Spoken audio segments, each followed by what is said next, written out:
শিরোনামে বলছিলাম, টানা বৃষ্টিপাত আর কুশিয়ারা নদীর যে পার সেটা উপচে পড়া পানিতে জকিগঞ্জ শহর পরিণত হয়েছে রীতিমতো এক বিশাল জলাধারে। হাঁটু সমান পানিতে তলিয়ে গেছে শহরের প্রধান সড়ক আর বাজার এলাকায় স্থবির হয়ে পড়েছে স্বাভাবিক জীবনযাত্রা। বাকি আপডেট জানাতে সেখান থেকে যুক্ত হচ্ছে সহকর্মী হোসেন আহমেদ সুজাত।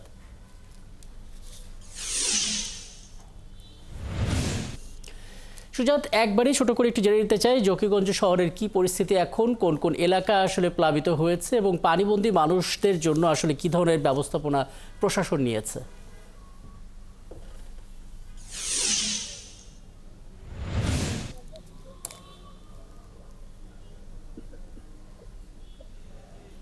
দেখুন জকিগঞ্জবাসীর কপালে আসলে অনেক বড় চিন্তার ভাঁজ এবং তিনটি বাঁধ মূলত ভেঙে গিয়েছিল এবং গতকালকে রাতে কিন্তু এলাকাবাসী প্রাণপণ চেষ্টা করে কেসরি এলাকার বাঁধটি তারা মেরামত করেছেন, যার জন্য জকিগঞ্জ বাজারের পানি অনেকটা নেমে গিয়েছে, কিছু কিছু নিচু এলাকায় রয়েছে। তবে জকিগঞ্জ পৌরসভার অন্যান্য যে এলাকা রয়েছে সেগুলোতে অনেক পানি রয়েছে এবং এই মুহূর্তে আমি যে এলাকাটিতে আছি সেটি হচ্ছে সিলেটের জকিগঞ্জ এলাকার বাকুরশাল এলাকা এবং এই এলাকাটির পুরোটাই কিন্তু ইতিমধ্যে পানির নিচে প্লাবিত হয়ে গেছে। এলাকার যে গ্রামীণ যে প্রধান সড়ক রয়েছে বাকুরশালের, সেই প্রধান সড়কটি কিন্তু ইতিমধ্যে পানির নিচে তলিয়ে গেছে, অর্থাৎ পুরো এলাকার মানুষ কিন্তু পানিবন্দী হয়ে পড়েছেন। আপনাকে যদি আমি জানিয়ে রাখি যে পানি উন্নয়ন বোর্ড আমাদেরকে যে তথ্য জানিয়েছে, ইতিমধ্যে কুশিয়ারা নদীর পানি বিপদসীমার 1.96 সেন্টিমিটার উপর দিয়ে প্রবাহিত হচ্ছে এবং সকাল থেকেই কিন্তু কুশিয়ারা নদীর পানি প্রতি ঘন্টায় ঘন্টায় বৃদ্ধি পাচ্ছে।